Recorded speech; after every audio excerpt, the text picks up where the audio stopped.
எனக்கு அருமையானவர்களே, ஆண்டவராய் இயேசு கிறிஸ்துவின் இனிய நாமத்தில் உங்கள் ஒவ்வொருவருக்கும் என்னுடைய அன்பின் வாழ்த்துக்களை தெரிவிப்பதில் மகிழ்ச்சி அடைகிறேன். தேவன் நல்லவர்.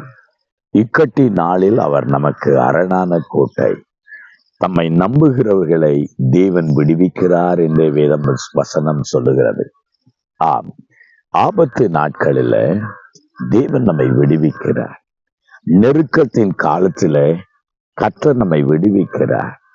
நாம் உபத்திரவப்படுகிற காலங்களில தேவன் நம்மை விடுவிக்கிறார். இக்கட்டுகளில நீங்களும் வாழ்ந்து கொண்டிருக்கலாம். ஒரு நெருக்கத்தின் பாதையில போய்கொண்டிருக்கலாம். ஆனால் தேவன் உங்களை விடுவிக்க வல்லவராயிருக்கிறார். சிலவழில சத்துருக்கள் சாத்தான் சொல்லுவான், இதிலிருந்து உன்னால் வெளியே வரவே முடியாது, இதிலிருந்து நீ மீளவே முடியாது, இதோடு உன் வாழ்க்கை முடிந்து விட்டது என்று சொல்லி உங்களை அதரியப்படுத்தி பயமுறுத்தலாம்.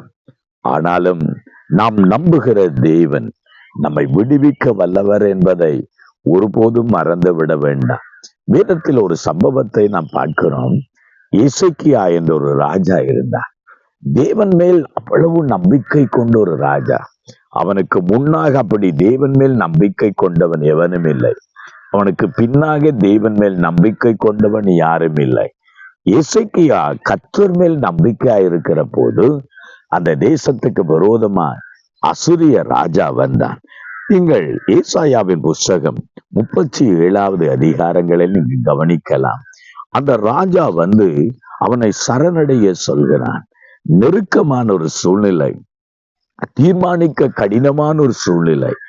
ஆனாலும் எசேக்கியா தேவன் மேல நம்பிக்கை வைத்துக் கொண்டு தேவனை சார்ந்து நிற்கிறான். அப்பொழுது அவன் கேட்கிறான், நீ யார் மேல நம்பிக்கை கொள்கிறாய்? எதன் மேல நம்பிக்கை கொள்கிறாய்? ஒருவேளை எகிப்தின் மேல அடுத்த ராஜாக்கள் உன்னை தப்புவிப்பார் என்று நினைக்கிறாயோ? அவர்கள் யாரும் உன்னை தப்புவிக்க முடியாது. சில வேளையில யுத்தங்களுக்கு மந்திர ஆலோசனை இருக்கிறது நினைக்கிறாயா? அது எதுவும் இல்லை. உன்னுடைய தேவன் கூட என் கையிலிருந்து தப்புவிக்க முடியாது என்று சொல்லி அங்கே எசேக்கியாவை பயமுறுத்தாட்டுகிறான். அதை கேட்டதான் அவனுடைய உடன் ஊழியர்கள் பயந்து கலங்கினாலும் எசேக்கியா அதை கேட்ட போது 2 காரியம் செய்தான். ஒன்று, கர்த்தருடைய ஆலயத்துக்குள்ள போய் தேவனை நோக்கி விண்ணப்பம் செய்கிறான் என்கிறதை அங்கு 37வது அதிகாரம் 1வது வசனத்தில் வாசிக்கிறோம். அவன் கர்த்தருடைய ஆலயத்தில் பிரவேசித்து தேவனை நோக்கி, அப்பா, இடுக்கமும் நெருக்கவுமாய் இருக்கிறேன், என் சத்துருக்கள் இப்படி பேசுகிறார்கள், என்னை விடுதலையாக்கும் என்று சொல்கிறான். 2வது, தீர்க்கதரிசியாகி ஏசாயாவினிடத்துல அந்த செய்திகளை அனுப்பி எனக்காக விண்ணப்பம் பண்ணும் என்று சொல்கிறான். ஆம், எவ்வளவு கர்த்தர் நல்லவர். ஒரே ராத்திரியிலே அசூரிய ராஜாவை தேவன் சங்கரித்தார். எசேக்கியாவை சத்துருவின் கையிலிருந்து விடுதலையாக்கினார்.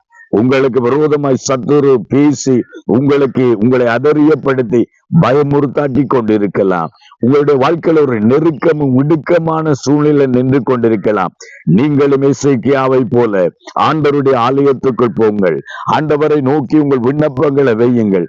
சத்துருக்கள் சொல்லுகிற வார்த்தைகளை ஆண்டவரிடத்துல சொல்லுங்கள். உங்களுக்கு ஒரு திருச்சபை இருக்கும், உங்களுக்கு ஒரு ஊழியர் இருப்பார். அவரிடத்துல உங்கள் செய்திகளை சொல்லுங்கள். எங்களுக்காக விண்ணப்பியுங்கள் என்று சொல்லுங்கள்.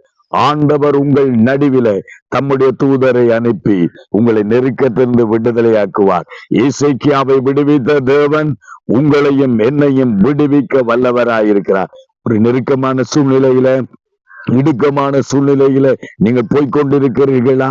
கடினமான ஒரு சூழ்நிலை, தீர்மானிக்க தெரியாத ஒரு நிலையில நின்று கொண்டிருக்கிறீர்களா? தேவன் உங்களை விடுவிக்க வல்லவராயிருக்கிறார். ஜோமனுவமா, ஆண்டவரே, எங்களை இக்கட்டிலிருந்தும் நெருக்கத்திலிருந்தும் விடுதலையாக்கும் என்று கேளுங்கள். கர்த்தர் நிச்சயமா உங்களை விடுதலையாக்குவார். பிதாவே, உமக்கு நன்றி. இந்த வேளையில் உம்முடைய பிள்ளைகள் யார் யார் எசேக்கியாவை போல நெருக்கத்திலும் இடுக்கத்திலும் இருந்து உம்மை நோக்கி விண்ணப்பிக்கிறார்களோ அவர்களுக்காக தேவனுடைய ஊழியர்களாய் நாங்கள் சேர்ந்து விண்ணப்பிக்கிறோம். தேவன் தாமே உம்முடைய பிள்ளைகளை விடுதலையாக்கும். அன்றைக்கு தூதர்களை அனுப்பி ஆண்டவரே எசேக்கியாவை விடுவித்த தேவன், அசீரிய ராஜ்யத்தை அழித்து போட்ட தேவன், சத்துருக்களின் கிரிகள் அழிக்கப்படுவதாய் தேவன் நாம் உயர்த்தப்படுவதாய் உம்முடைய அன்பின் கரத்துக்குள்ள கொடுத்து இயேசுவின் நாமத்தினால் உம்முடைய பிள்ளைகளை விடுதலையாக்கி ஆசீர்வதித்து ஜெபிக்கிறேன் நல்ல பிதாவே. ஆமென், ஆமென். கர்த்தர் உங்களை விடுதலையாக்குவார், உங்களை தப்புவிப்பார். God bless you.